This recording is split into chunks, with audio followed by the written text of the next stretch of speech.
Hello दोस्तों, स्वागत है आपका अपने ही YouTube चैनल किस्से कहानियों की ऑडियो लाइब्रेरी पर। आज की कहानी का नाम है भूखा चोर। तो चलिए सुनते हैं आज की कहानी। उस दिन छुट्टी थी। सुबह सुबह ही मम्मी की डांट पड़ गई। वैसे गलती मेरी ही थी। मैंने रात में फ्रिज से पानी पिया और फिर फ्रिज ठीक से बंद नहीं किया। वह थोड़ा खुला ही रह गया था, जिससे सारी बर्फ गल गई। मैंने मम्मी से कहा, मम्मी गलती हो गई। मम्मी बोली, ठीक है, पर आगे से ध्यान रखना बेटा। मैंने कहा, ठीक है, और पढ़ने बैठ गया। छुट्टी के दिन मैं कॉलोनी में क्रिकेट खेलने जाया करता था, किंतु अब कुछ दिनों के लिए खेलना बंद कर दिया था, क्योंकि अगले हफ्ते परीक्षा शुरू होने वाली थी। 8वीं का कोर्स भी तो बहुत ज्यादा होता था, ढेर सारे विषय और सभी की मोटी मोटी किताबें।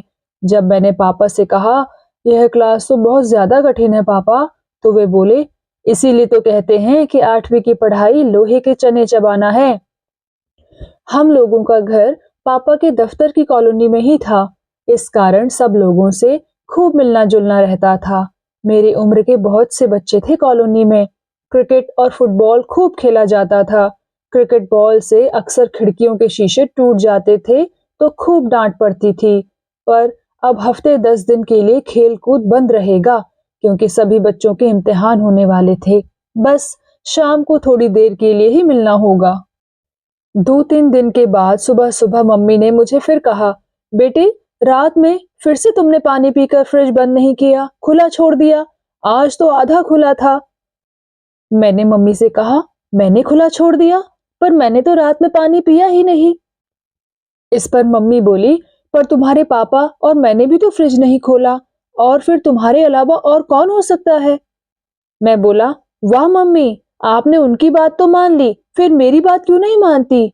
और मैं गुस्सा हो गया।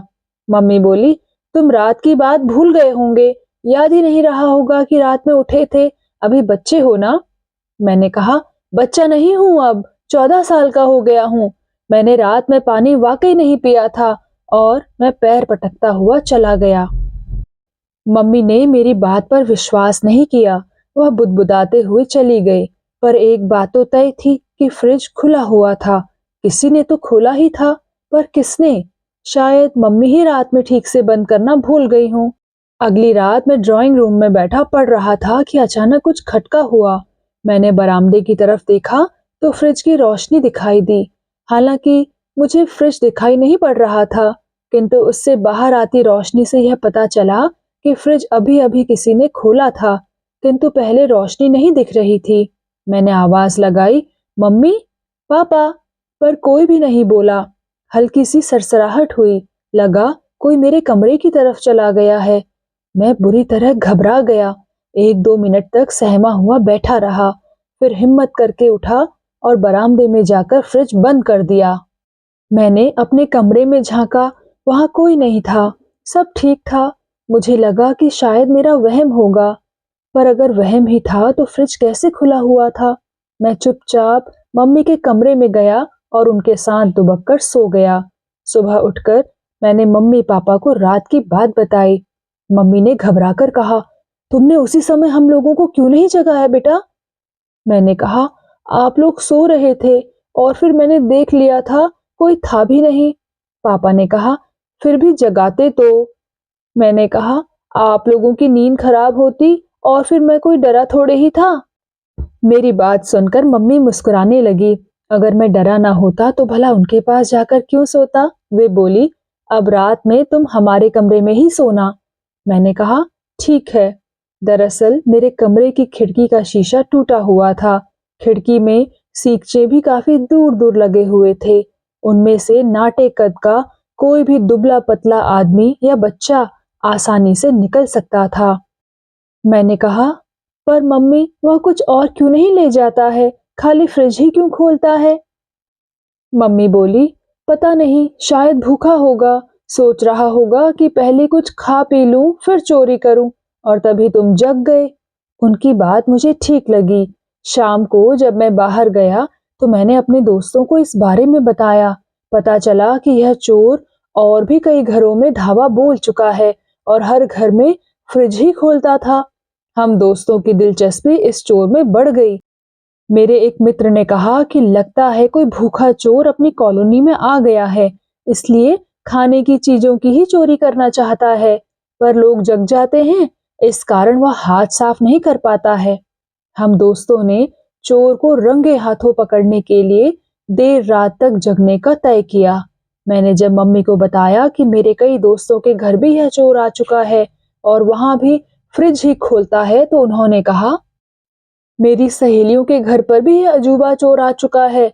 हम लोगों ने सोचा है कि इस भूखे चोर को पकड़कर इसका सुधार करना चाहिए। खाने पीने की चोरी कोई चोरी थोड़ी होती है, यह तो बेचारे की मजबूरी है। मैंने कहा, मम्मी तुम्हें क्या पता कि वह सिर्फ खाने पीने वाला ही चोर है। यह भी तो हो सकता है कि वह अभी यह देखने आता हो कि घर के लोग कितने बेखबर होकर सोते हैं और घर में कितने लोग हैं। कुत्ता तो नहीं है, रुपया पैसा कहाँ रखते हैं और फिर बाद में अपने पूरे गिरोह के साथ आए। मम्मी बोली, हाँ यह तो तुम ठीक कह रहे हो, हम सबको होशियार रहना चाहिए। मम्मी ने अपनी मित्र मंडली से सतर्क रहने को कहा। कॉलोनी के चौकीदारों से भी ठीक से ड्यूटी देने के लिए कहा गया। कॉलोनी में सभी लोग डरे सहमे थे, क्योंकि कॉलोनी ज्यादा सुरक्षित नहीं थी। घरों के आंगन की दीवारें बहुत ज्यादा ऊंची नहीं थी, उन पर बच्चे भी आसानी से चढ़ सकते थे और खिड़कियों से घरों के अंदर घुस सकते थे। बहुत सी खिड़कियों के शीशे टूटे हुए थे, उन पर हमारे क्रिकेट बॉल की मेहरबानी जो हो चुकी थी। कुछ खिड़कियों में तो शीकचे भी नहीं लगे हुए थे। मैं मम्मी पापा के कमरे में ही सोने लगा था। मैं एक मोटा डंडा लेकर चारपाई पर रखता था, जिससे चोर का मुकाबला कर सकूं। 3-4 रातें ऐसे ही निकल गई, चोर नहीं आया। हम लोग थोड़ा निश्चिंत हो गए। मैंने मम्मी से कहा, कल से मैं अपने कमरे में सोया करूंगा। किंतु उसी रात चोर ने धावा बोल दिया। आधी रात को कुछ आवाज हुई, हम लोग जाग गए। बरामदे में अंधेरा था, लेकिन फ्रिज खुला था, उसकी रोशनी दिखाई पड़ रही थी।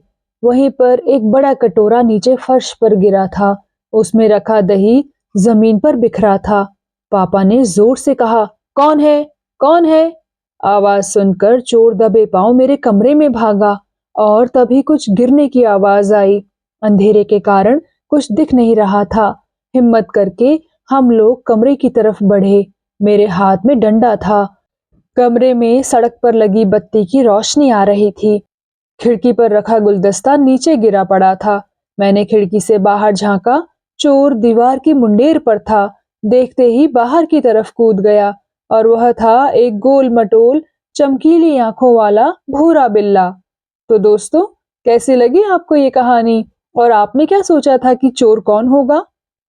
कृपया अपनी राय कमेंट सेक्शन में लिखकर जरूर बताइएगा। मैं मिलूंगी आपसे ऐसी ही किसी और कहानी के साथ। तब तक के लिए धन्यवाद।